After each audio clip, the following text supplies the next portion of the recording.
Okay, so let's go ahead and get started.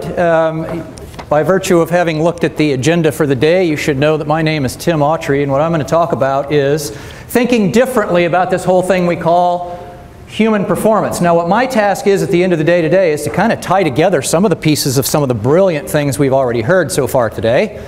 And I got to tell you, when I was talking to James about coming and being part of this conference, and as it came together, looking at the quality of the presenters and the levels of expertise that we have with us for this conference, I was really excited because I came here prepared to learn a whole lot of stuff over 3 days. So, first question I have is, how many of you in this room have seen me present before? Can I see a show of hands, please? Not many. That's excellent. So you're liable to hear things from a little bit different perspective. You may walk out of here thinking that I'm a total lunatic and who the heck does that guy think he is, because I say what I think needs to be said, and quite honestly I think a lot of the stuff that's going on in the world of human performance today is a bunch of crap. Here's a question I have for you. First of all, I want to know who my audience is. How many senior leaders do we have in the room? Can I see a show of hands? Decision makers that have authority to write checks and stuff. Okay, we got a couple of those. How many safety coordinator, safety type folks do we have in the room? Okay, a few. And how many human performance coordinator managers type folks do we have in the room? Well, who the heck are the rest of you people? How many are not going to raise your hand no matter what I say? Ha-ha! All right, so we're going to, I'm going to tie together today, we're going to talk about thinking differently, and this is really a three-part presentation. Just like Tony said earlier, his presentation is going to continue on throughout the conference.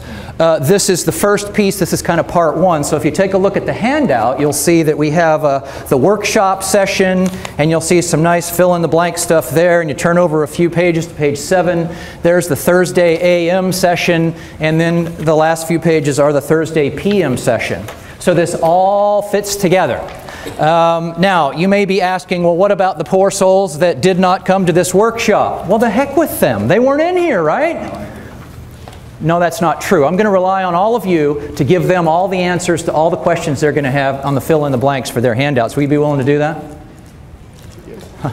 Rousing response there. All right, so if you look at, just take a look at the front of the handout here, what we're going to talk about today. Putting the pieces together, content versus context.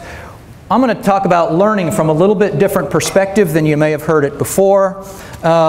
We have in the world of PPI, which stands for Practicing Perfection Institute, we have a little bit different definition of the term human performance, which I'm going to share with you.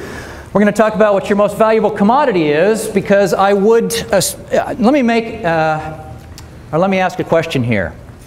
How many of you, in some aspect of what you do, since so few people raised their hands before, are charged with influencing the behaviors of other human beings? Can I see a show of hands on that one? All right, most everybody in here. Well, that's primarily what I'm going to talk about today. Tomorrow we're going to transition that into how to take your influence of individual behaviors into changing the culture of your organization, which is absolutely fundamentally important for your long-term success. Another thing we're going to talk about tomorrow, one of the big challenges for those of us who are attempting to lead from the middle. In other words, we want to influence the direction of our organization, we want to influence behaviors, but we don't have check writing authority.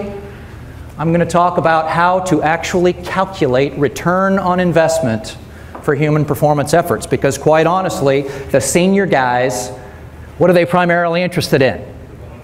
How am I going to see, what tangible benefits am I going to see here with this thing you're calling human performance? Well, I'm going to give you a tool tomorrow to help you calculate that. Now, I want you to keep something in mind.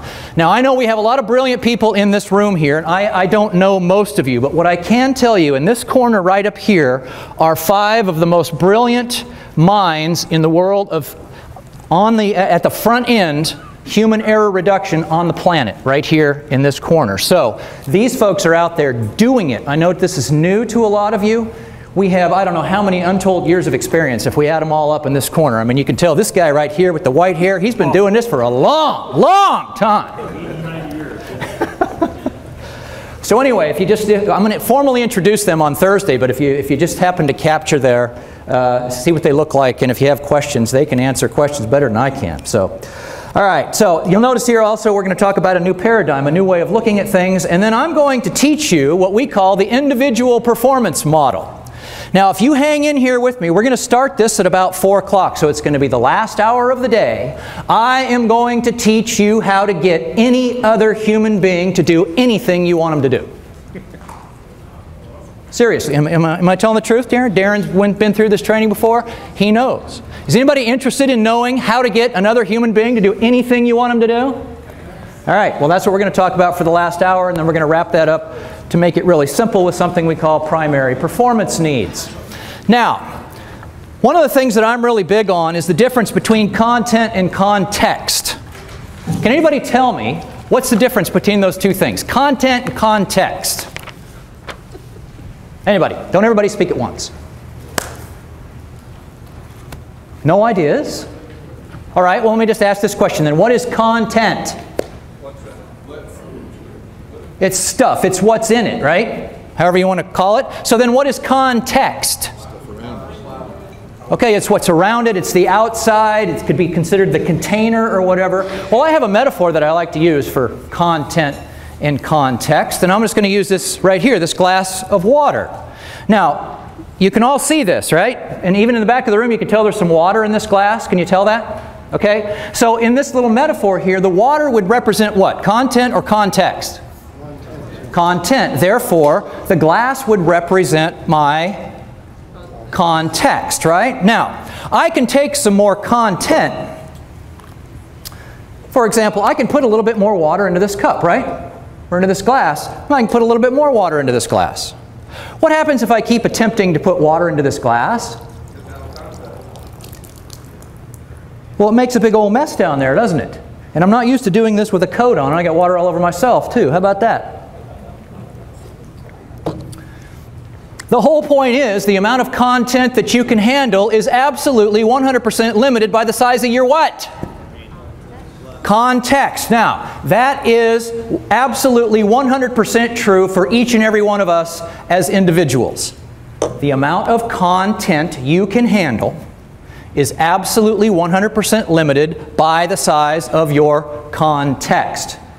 I would go so far as to say the size of your life, the size of your career, the quality of your relationships, your ability to influence other human beings in your role, in your organization, is limited by the size of your context. Therefore, between today, Thursday morning, and Thursday afternoon, I have one primary objective with my presentations, and that is to help you expand your personal context regarding what is possible for you both personally and professionally, and in the context of this conference specifically as it relates to your ability to influence the human performance in your organization.